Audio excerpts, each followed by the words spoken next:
Venu aujourd'hui. Si on avait dit il y a 8 ans que 9 sur 10 jeunes Canadiens allaient croire ne pas jamais pouvoir acheter une maison, ou que les jeunes allaient devoir vivre dans des centres d'hébergement lorsqu'ils font leur étude à une école postsecondaire, si on avait dit que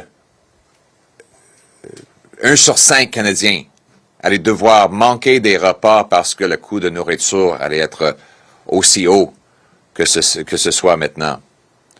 Si vous avez dit, il y a 8 ans, que 30 000 personnes allaient perdre leur vie à cause des surdoses, des drogues dangereuses, et si vous avez dit, si on avait dit il y a 8 ans que le gouvernement allait décriminaliser la cocaïne, l'héroïne et d'autres drogues dangereuses, on aurait dit que c'est ridicule.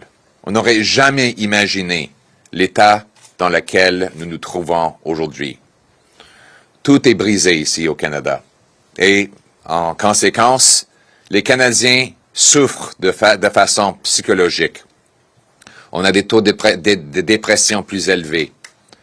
On a une crise de dépendance des drogues dangereuses dans nos villes où on perd 300% plus de personnes aux surdoses qu'il y a 8 ans en Colombie-Britannique.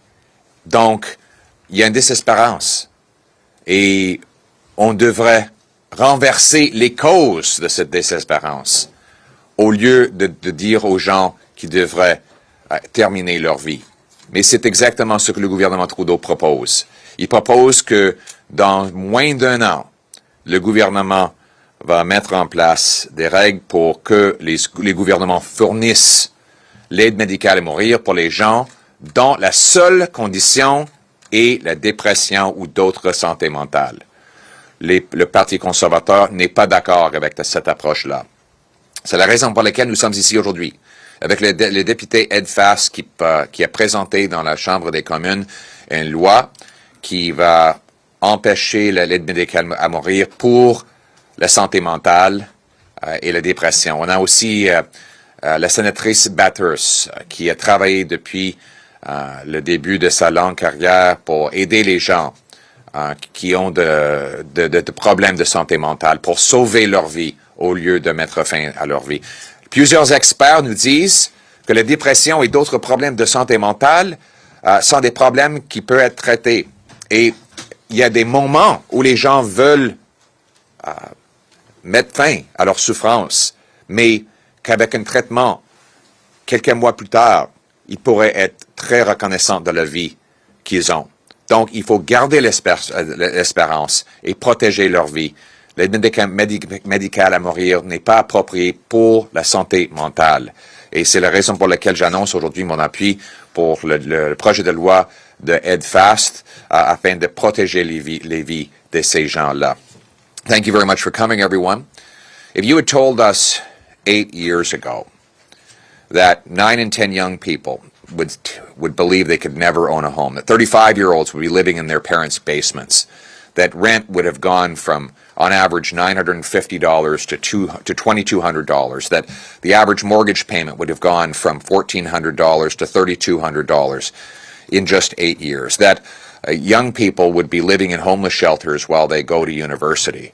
If you had said that we'd have people, 1.5 million people going to food banks, 1 in 5 skipping meals altogether, some people going to the president of a Mississauga food bank and asking for help with medical assistance and dying, not because they're sick, but because life has become so miserable. If you had said that 30,000 people would die of drug overdoses and that the federal government's solution to that would be to decriminalize cocaine, heroin, and other deadly drugs, no one would have believed you.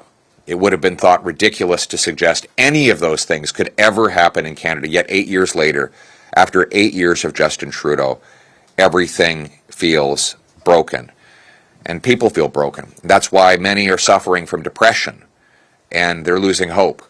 Our job is to turn their hurt back into hope, to give them faith that their lives can be better tomorrow than they are today, to treat mental health problems rather than ending people's lives. Yet the government says that in less than a year, it will be providing medical assistance in dying to people whose only condition is depression or mental illness. Experts tell us that depression and mental illness can come and go, that people can be suffering and desperate today, but a few months later, be thankful that they still have their lives and their families. Our role should be to give them that hope, to help them get through the valley and back to the mountaintop. And that is why I'm pleased to support the private member's bill of Member of Parliament Ed Fast that would ensure that medical assistance and dying is not the solution to people suffering with their mental health. We also have here the senator from Saskatchewan, Senator Batters, who's devoted much of her senatorial work to giving hope to people who suffer from depression and to preventing suicide. She's continuing that work by supporting this bill. And so Conservatives will go forward to turn hurt into hope, to give people back control of their lives, to support their mental health, and to overcome addiction so that they can live good, happy, decent lives, as should be the Canadian promise. Thank you very much, and I now turn the floor over to Ed Fast to discuss his bill. Thank you. Well, good morning, everyone, and thank you for attending this presser. It is my contention that the government has moved too far and too fast in implementing its MAID legislation. My bill C-314, which is the Mental Health Protection Act, will reverse and revoke the inclusion of the mentally ill under Canada's MAID regime. Now, just to be very clear, my bill does not in any way reverse the rest of Canada's MAID regime. It is focused on protecting the most vulnerable Canadians, namely the mentally ill, who often have no one advocating for their interests. So just a little bit of context. You may recall when Bill C-14 was introduced and debated in 2016, many of us warned that Canada was treading upon a slippery slope that would quickly lead to those not at the end of their lives being included in Canada's MAID regime, placing Canada's most vulnerable groups at risk. And we were assured that our fears were unfounded. I so remember that debate. We were assured, your fears are unfounded, there's nothing to see here, don't worry and be happy. We were assured that MAID would remain an exceptional and extraordinary remedy for those experiencing intolerable and incurable pain at the end of their lives.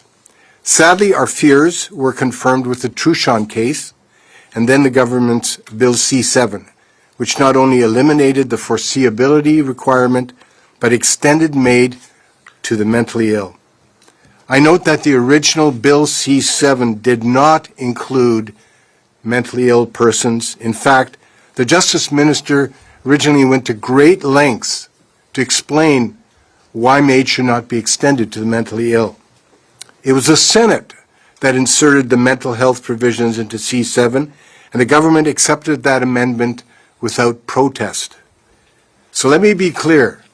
There is no consensus across Canada that medically assisted suicide should be extended to the mentally ill.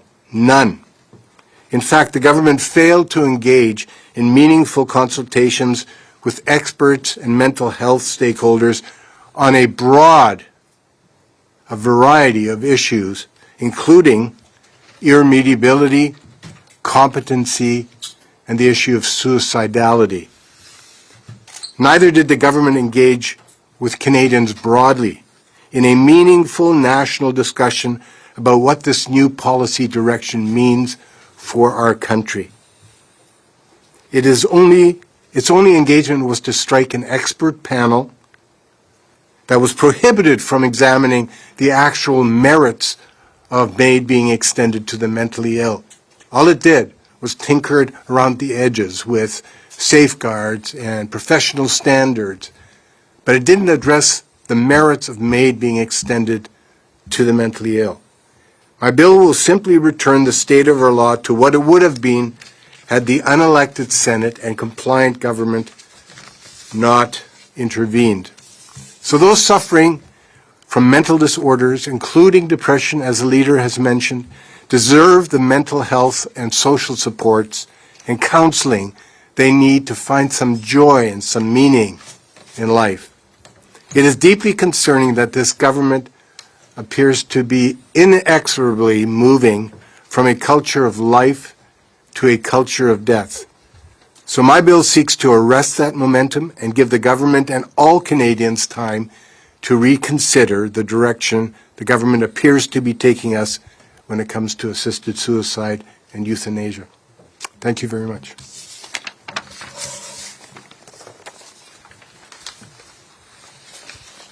Good morning. Since 2016, I have been fighting the expansion of assisted suicide to mental illness. As Canadians learn more about the government's plan to do this, they are genuinely shocked and rightfully appalled. My connection to this issue is a personal one. My husband was former MP Dave Batters. Actually, Dave and our leader, Pierre, were first elected together in 2004 and served together until 2008. Dave struggled with severe anxiety and depression and died by suicide in 2009, days shy of his 40th birthday. I witnessed firsthand that for someone who is mentally ill, there can be a tunnel vision that makes that person want to end his or her life, even when there are obvious viable options. I still wonder if there might have been another way out for Dave, another counselor, another medical treatment, another conversation that might have made the difference. Because of the finality of his choice, I will never know. Suicidality is often a symptom of mental illness, and expanding assisted suicide to those with mental illness will deliver to them the lethal means to end their lives. Some Canadians will die before they can access treatment that could relieve their suffering and give them years to live. Even one life lost unnecessarily is too many. Take it from someone who knows. Mental illness is not irremediable. There is always hope for someone to regain their health. That is why assisted suicide should not be extended for mental illness, and it's why my caucus colleague Ed Fast's bill is important. As a compassionate society, we must give those enduring psychological suffering help and hope, not an easier way to die. I have seen the major gaps in our mental health care system, but the answer is not to provide death as a certain and final option. The preservation of hope for people with mental illness is absolutely paramount. They need support, treatment, and our promise that we will never give up on them, even when they can see no other option but to give up on themselves. Thank you.